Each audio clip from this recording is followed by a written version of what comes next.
ओम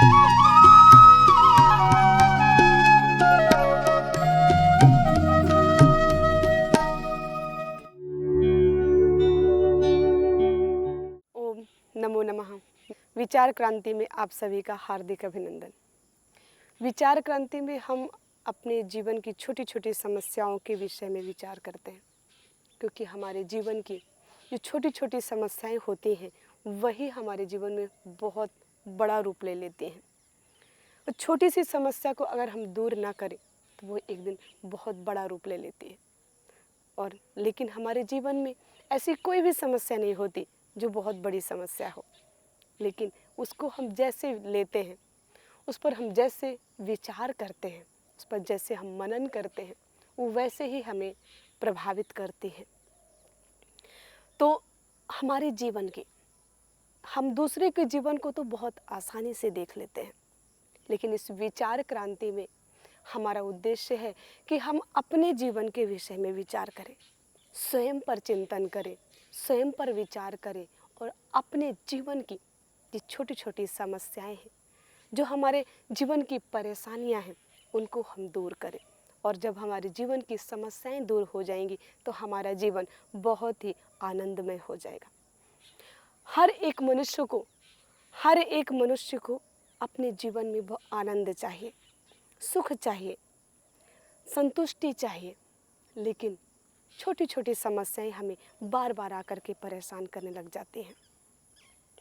तो हमारे जीवन में सबसे जो महत्वपूर्ण जो तथ्य है वो है कर्म। गीता में भी भगवान श्री कृष्ण ने कहा है, मेरे हाथ में गीता है, 3 अध्याय का 8वां नंबर श्लोक है। आप सभी अपने घरों में छोटे छोटे ग्रंथ जरूर रखें। गीता हो गई, छोटे छोटे आजकल वेदों के भी आने लगे हैं, वेदों के भी थोड़े छोटे मंत्र, यज्ञ के मंत्र, प्रातः काल के मंत्र, रात्रि काल के मंत्र, ये हमें अपने जीवन में अपने जीवन के अंग बनाने चाहिए, क्योंकि एक शास्त्र विहित कर्म हमारे जीवन को सन्मार्ग पर ले जाता है। तो भगवान श्री कृष्ण कहते हैं, नियतम कुरु कर्म त्वम कर्म ज्यायो ह्यकर्मणः शरीर यात्रा पिचते न प्रसिद्धेद कर्मणः। ये 3 अध्याय का श्लोक है और 8वां नंबर श्लोक है। आप अपने घर में गीता जैसे ग्रंथों को रखिए और थोड़ा थोड़ा 1-1, 2-2 श्लोक करके इनका स्वाध्याय कीजिए, इनका रसपान कीजिए। इनका हम स्वाध्याय करेंगे, हमारे जीवन में आनंद की अनुभूति होगी, शांति की अनुभूति होगी। और ये हमारे शास्त्र, हमारा धर्म है, हमारी संस्कृति है, हमारी विरासत है। इन शास्त्रों को अगर हम अपने जीवन में धारण करेंगे तो हमारा मार्ग बहुत ही सरल सुदृढ़ हो जाएगा। तो भगवान श्री कृष्ण कहते हैं, नियतम कुरु कर्म त्वम कर्म ज्यायो ह्यकर्मणः शरीर यात्रा पिचाते न प्रसिद्धेद कर्मणः। कि शास्त्र विहित, हे मनुष्यों, तुम शास्त्र विहित कर्मों को करो, और कर्म न करने से अच्छा है कि कर्म करना ही श्रेष्ठ है, क्योंकि तुम्हारा शरीर रूपी जो यात्रा है ये भी बिना कर्म के सिद्ध नहीं होने वाली, बिना कर्म के इसका पार नहीं होने वाला। आपकी शरीर यात्रा भी बिना कर्म के पार नहीं होगी। तो जब हमें बहुत संशय होने लग जाता है, कौन सा कर्म करें, कौन सा कर्म ना करें, क्या करें क्या ना करें, क्या धर्म है क्या अधर्म है, क्या विधि है क्या निषेध है। जब हमें ऐसे द्विधा में, हम द्वंद्व में जब हम उलझने लग जाते हैं, तब हमें शास्त्र मार्गदर्शन करते हैं। हमें शास्त्र के पथ पर चलना चाहिए, हमें वेदों के पथ पर चलना चाहिए। हमें जो हमारे महापुरुष हुए हैं, जो हमारे ऋषि हुए हैं, जो हमारे ऋषिकाएँ हुई हैं, जो हमारे गुरुजन हैं, जो हमारे श्रेष्ठ हैं, उनके पथ पर चलें। अगर उनका भी जीवन समझ में ना आए तो जो हमें अभी वर्तमान में जो हम श्रेष्ठ गुरु हैं, जो आचार्य हैं, जो हमारे मार्गदर्शक हैं, उनके जीवन को देख करके चलें। और शास्त्र में तो अथाह ज्ञान है। और जब हम परेशान होते हैं, जब हम अपनी समस्याओं से उलझते हैं, तो तभी उलझते हैं जब हम अपने जीवन के बारे में कुछ अधूरी जानकारी ले लेते हैं। तो चाहे कर्म हो, चाहे ज्ञान हो, कुछ भी हो, हम अधूरा ना करें, हम उसको पूर्णता तक पहुँचाएँ। पूर्णमदः पूर्णमिदं पूर्णात् पूर्णमुदच्यते पूर्णस्य पूर्णमादाय पूर्णमेवावशिष्यते। तो ईश्वर भी पूर्ण है और ईश्वर की बनाई हुई हर एक कृति भी पूर्ण है। तो हम मनुष्य भी पूर्ण हैं, क्योंकि हम भी ईश्वर के ही एक प्रतिरूप हैं, हम ईश्वर के ही अंश हैं, हम ईश्वर के ही मार्गदर्शन पर चलते हैं, ईश्वर के ही बनाई हुई इस प्रकृति पर हम रहते हैं, उसी के मार्गदर्शन पर हम चलते हैं। तो हमें कर्म कभी नहीं छोड़ना चाहिए, हमें कर्म करते रहना चाहिए। धर्म अधर्म, धर्म क्या है, अधर्म क्या है, विधि क्या है, निषेध क्या है, इसका तो हमें ज्ञान होना ही चाहिए, क्योंकि धर्म के मार्ग पर चलना ही मनुष्य का कर्तव्य है। जो अधर्म के मार्ग पर चलते हैं वो मनुष्य रहते हुए भी वो मनुष्य जैसे कर्म नहीं होते, क्योंकि मनुष्य का जो धर्म है, जो अपनी संस्कृति है, जो अपनी संस्कृति की विरासत है, उसी के अनुसार हमें काम करना है। और जब हम धर्म के अनुसार कार्य करते हैं, जब धर्म के मार्ग पर चलते हैं, जब हम कर्म करते हैं, तो हमें बहुत संतुष्टि होती है, बहुत आनंद का अनुभव होता है। और आनंद के लिए ही, सुख के लिए ही सारे कार्य मनुष्य करता रहता है। वो अधर्म भी अपना करके भी आनंद ढूंढता है, कि किसी को मारता है या किसी को परेशान करता है या किसी को प्रताड़ित करता है, तो उसमें भी उसके पीछे वो अपना आनंद ढूंढता है, अपना सुख ढूंढता है, कि इसको मैं मार्ग से हटा दूंगा, इसको मैं मिटा दूंगा तो मैं बहुत आनंद में आ जाऊंगा। लेकिन ऐसा नहीं होता। अगर आप अधर्म के मार्ग पर चलेंगे, अधर्म के मार्ग पर चल करके कार्य को करेंगे, तो आप कभी भी सुखी नहीं रहेंगे, आप कभी भी आनंद में नहीं रहेंगे, क्योंकि कर्म का फल मिलना निश्चित ही होता है।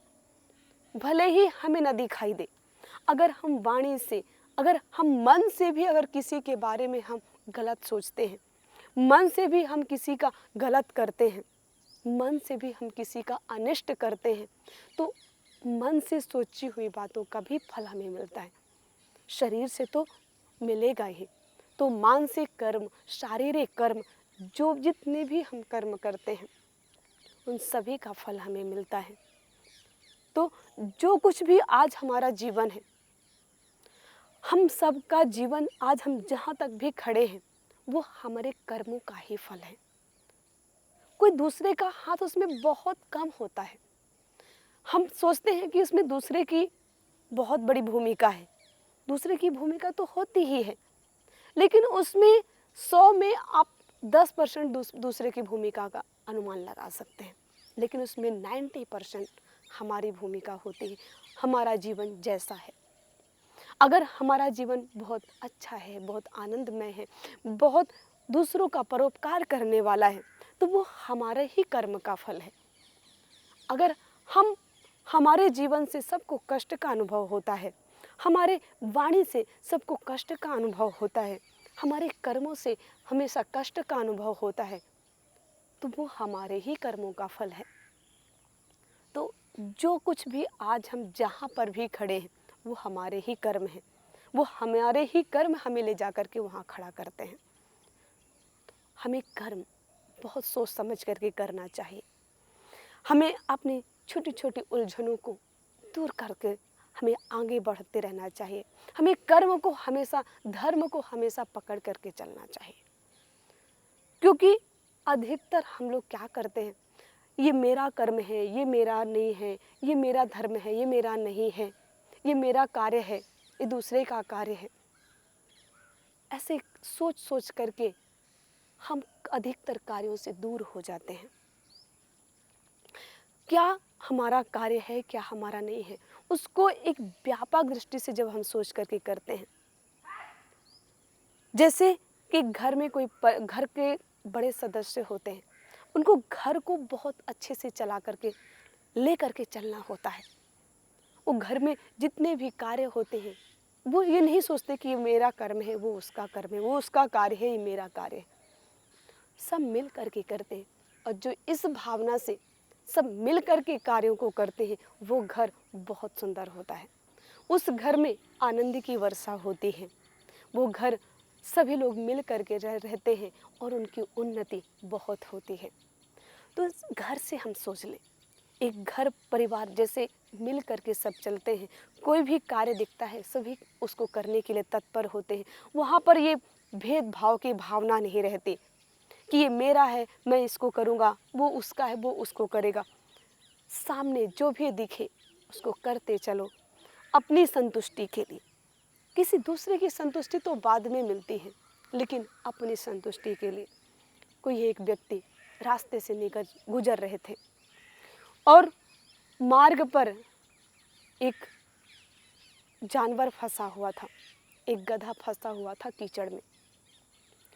वो कार्यालय के लिए जा रहे थे, लेकिन उन्होंने देखा कि एक गधा कीचड़ में फंसा हुआ है और वो चिल्ला रहा है, वो निकल नहीं पा रहा है। तो वो व्यक्ति जा करके पहले उसको कीचड़ से निकाला और जैसे कीचड़ से निकाला तो कीचड़ जो जितना भी वो गधे के ऊपर था वो सारा उनके ऊपर छींटे पड़ गए। वैसे ही वो कार्यालय चले गए। तो कार्यालय के लोगों ने उनसे पूछा कि आपने उस गधे के कारण से अपने कपड़े खराब कर लिए, आपने उस गधे के कारण से आपने अपना सब कुछ कार्यालय आना विलंब कर दिया। तो उन्होंने उस व्यक्ति ने कहा कि मैं उस गधे के कारण से मैंने अपने कपड़े अपने वस्त्र खराब नहीं किए। मैंने थोड़ा सा विलंब हुआ कार्यालय में उस गधे के कारण से नहीं, उस जानवर के कारण से नहीं, बल्कि अपने आप की संतुष्टि के कारण से। अगर मैं वहाँ से गुजर जाता, अगर मैं उसको ध्यान नहीं देता, इग्नोर कर देता उसको, तो मेरे अंदर की जो आत्मा है मुझे हमेशा कचोटती रहती। मुझे हमेशा ऐसा फील होता कि मैं उसकी मदद क्यों नहीं किया। और जब मैंने उसकी मदद कर दी, मैंने उसकी सहायता कर दी, तो मुझे बहुत आनंद होता है, बहुत आनंद की अनुभूति हो रही है। तो जो कुछ भी हम कार्य करते हैं वो हम अपने लिए ही करते हैं, हम अपनी संतुष्टि के लिए ही करते हैं। हम किसी की मदद भी करते हैं तो उससे सबसे पहले हमें ही उसका आनंद होता है, उसका आनंद का अनुभव हमें स्वयं ही होता है। हम किसी को फूल देते हैं तो उस व्यक्ति को देने से पहले उसकी सुगंध हमें स्वयं ही मिलती है, क्योंकि वो फूल हमारे नज़दीक सबसे पहले होता है। किसी दूसरे को तो बाद में जाएगा, लेकिन नज़दीक किसके है, निकट किसके, वो हमारे ही निकट है। तो जो भी हम कार्य करते हैं उससे आनंद हमें ही मिलता है, उससे सुख का अनुभव हमें ही मिलता है। तो यहाँ पर जो है सबसे महत्वपूर्ण बात ये है कि हम उलझते हैं कि हमें क्या करना है क्या नहीं करना। तो सभी का जो स्वभाव होता है, सभी का स्वभाव भिन्न भिन्न होता है, सभी की रुचियाँ भिन्न भिन्न होती हैं। तो अपने रुचि के अनुसार, अपने स्वभाव के अनुसार अपने कार्य का निर्धारण करें, अपने कार्य को डिसाइड करें, अपने कार्य का निर्णय लें कि मुझे क्या करना है। और समय के अनुसार, समय की मांग जो होती है वही कार्य हमें करना चाहिए। समय के अनुसार कार्य करें, किस समय किसकी आवश्यकता है, देश धर्म परिस्थिति को ध्यान में रखते हुए, अपने धर्म अपने संस्कृति को ध्यान में रखते हुए और अपने कार्य का निर्णय लें। और जिस कार्य को आप करें वो इतनी तन्मयता से करें। हम जिस भी कार्य को करते हैं अगर तन्मयता से करते हैं, पूर्ण समर्पण से करते हैं, वही कार्य सर्वश्रेष्ठ कार्य बन जाता है।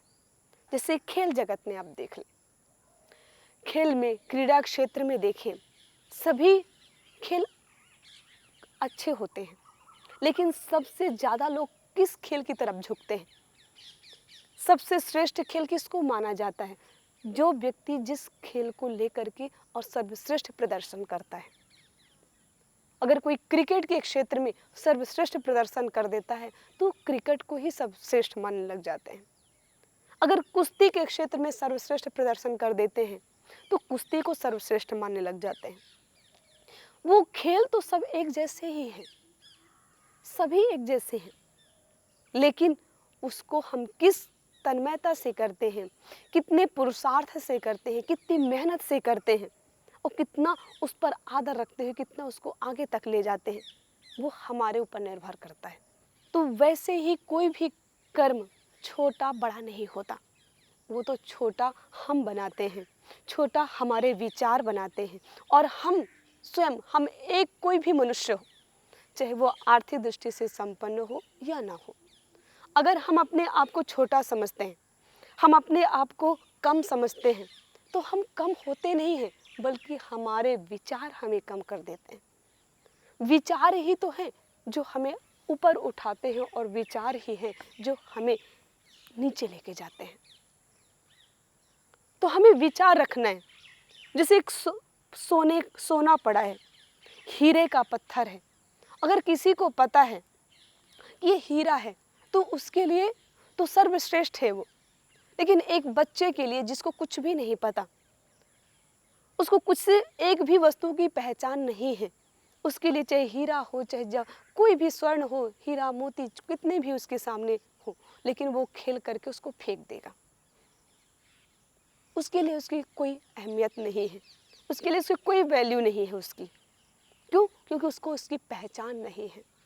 जब तक हमें अपने जीवन की, जब तक हमें इस मनुष्य जीवन की हमें पहचान नहीं होगी, तब तक हम इसको ऐसे ही गवाते रहेंगे, उस बच्चे की तरह खेल करके इसको फेंकते रहेंगे। बस सुबह शाम बस खाना पीना सोना, इतने में ही हमारा जीवन बीत जाएगा। लेकिन अगर वहीं पर जौहरी है, जिसको पहचान है उसे हीरे की, उस जवाहरात की, तो उससे वो कई सारे आभूषण बना लेता है और उससे आनंद की अनुभूति करता है, कितना धनवान बन जाता है वो। वैसे ही हमारा मनुष्य जीवन है, वैसे ही हमारे कर्म हैं। हम अपने कर्मों को पहचानें, हम अपने जीवन को पहचानें और उस पहचानते हुए अपने कर्म पर तत्पर रहें, अपने कर्मों को सर्वश्रेष्ठ माने, अपने कर्मों को सर्वश्रेष्ठ करने का प्रयास करें। किसी से कम ना समझें, कभी किसी से तुलना ना करें। तुलना करनी है तो अपने से करें। लेकिन फिर कई लोगों का ऐसा प्रश्न होता है कि अगर हम किसी से तुलना नहीं करेंगे, किसी से कंपटीशन नहीं करेंगे, तो हम आगे कैसे बढ़ेंगे? हम आगे बढ़ सकते हैं। बहुत आसान तरीका है आगे बढ़ने का, वो है अपने आप से कंपटीशन करना, आत्मस्पर्धा जिसको कहते हैं। अपने आप से करें। अगर आज के दिन में अगर हम एक बार, दो बार, तीन बार, आज के दिन में अगर हम 4 बार भी गुस्सा करते हैं, क्रोध करते हैं, अगर 4 बार भी हम आलस्य प्रमाद करते हैं, तो अगले दिन हमें उससे कम करना है। हम उससे 3 बार करें।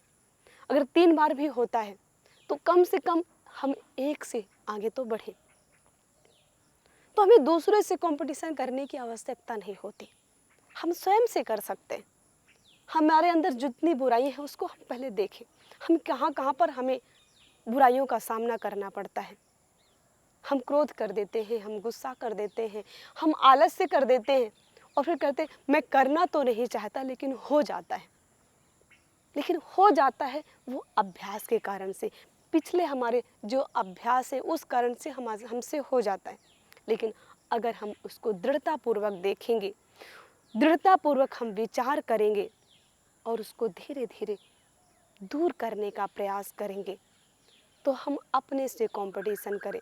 अगर हम एक दिन में थोड़ी सी जो हमारे अवगुण हैं, अगर हम एक दिन में जो हमारे अवगुण हैं उनको हम धीरे धीरे प्रयास करेंगे दूर करने का, तो वो हम आगे बढ़ जाएंगे, उससे हम आगे निकल जाएंगे और हमारा जीवन सर्वश्रेष्ठ बनने का के लिए अग्रसर हो जाएगा।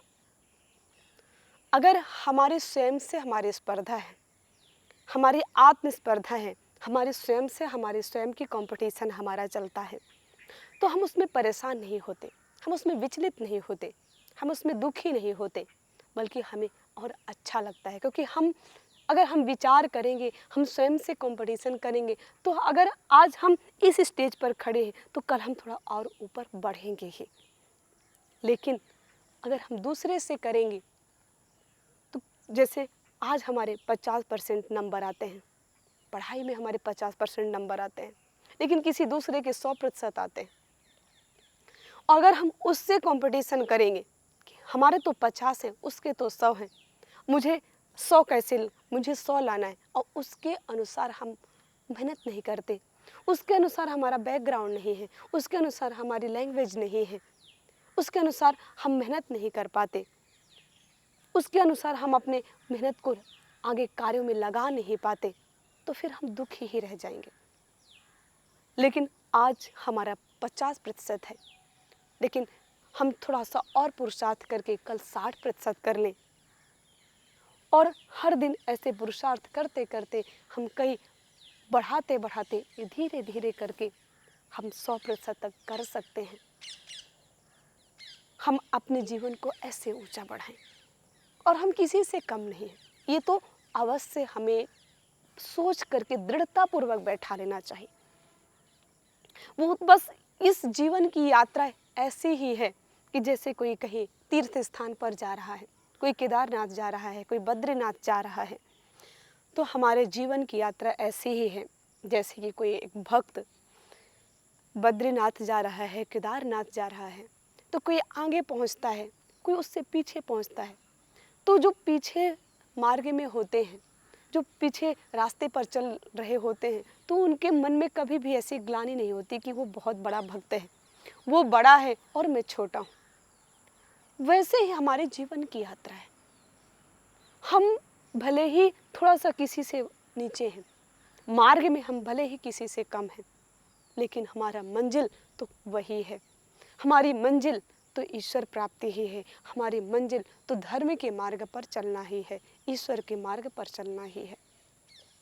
तो कोई भी कर्म हो, जैसे मैंने खेल का उदाहरण लिया, खेल के जगत में, क्रीड़ा क्षेत्र के जगत में जो व्यक्ति जो भी खेल ले करके, चाहे कुश्ती हो, चाहे बैडमिंटन हो, चाहे क्रिकेट हो, जो भी विभिन्न प्रकार के खेल होते हैं, किसी को ले करके वो उसमें पूर्ण मेहनत करता है, पूर्ण पुरुषार्थ करके उसको विजय हासिल करता है, तो वो वही खेल उसके लिए सर्वश्रेष्ठ हो जाता है। और उससे संबंधित कई सारे लोगों के लिए, कई लोगों के लिए वो एक उसके लिए गोल बन जाता है। कई लोग उसको अचीव करना चाहते हैं, क्योंकि उस पर उसने मेहनत कर करके उसको विजय हासिल दिलाई। वैसे ही हमारा जीवन है, हम हर क्षेत्र में विजय पा सकते हैं, हर एक क्षेत्र में हम विजयी हो सकते हैं, चाहे वो छोटा क्यों ना कार्य हो, लेकिन कोई भी कार्य छोटा नहीं होता। अगर हम किसी सीढ़ी से शुरुआत करते हैं, जैसे हमें 5वीं मंजिल तक जाना होता है, तो जितना महत्वपूर्ण 5वीं मंजिल की सीढ़ी होती है, उतनी ही महत्वपूर्ण सबसे नीचे वाली सीढ़ी होती है। क्योंकि अगर नीचे वाली सीढ़ी नहीं होगी तो हमें 5वीं मंजिल तक नहीं पहुंच सकते थे हम। तो इसलिए जितना महत्व हमें 5वीं मंजिल सीढ़ी को देना है, उतना ही महत्व हमें नीचे वाली सीढ़ी को देना है। अगर हम दोनों में भेदभाव करेंगे तो हम ऊपर नहीं पहुंच पाएंगे। अगर हम थोड़ा भी ऊपर पहुंचते हैं, अगर हम किसी भी क्षेत्र में ऊपर पहुंचते हैं, अगर हमें अभिमान हो जाता है, तो समझना कि हम नीचे पतन की ओर गिरने लग गए। अगर हमारी वाणी से, अगर हमारे कर्मों से किसी को कष्ट पहुंचने लग जाता है, तो समझ लेना कि हम नीचे पतन की ओर गिरने लग गए। तो हम विचार क्रांति में हमारा एक ही उद्देश्य है कि हम अपने कर्मों को, हम अपने विचारों को, हम अपने चिंतन को बहुत अच्छा बनाएं और अपनी समस्याओं को जड़ से निकाल फेंकने का प्रयास करें। जैसे एक वृक्ष है, उसको जड़ से अगर उखाड़ देते हैं तो उसमें फिर पुनः वृक्ष बनने की संभावना नहीं होती, लेकिन अगर उसको ऊपर ऊपर से काटेंगे तो वो पुनः उसी प्रकार वृक्ष बन जाता है। तो अपनी समस्याओं को हम जड़ से उखाड़ने का प्रयास करें और उसको जड़ मूल से उसको नष्ट करें और अपना जीवन बहुत आनंदमय बनाएं। और हम शास्त्रों का अध्ययन करें, शास्त्रों का रसपान करें और उससे अपने जीवन को आनंद में बिताएं। ओम नमो नमः।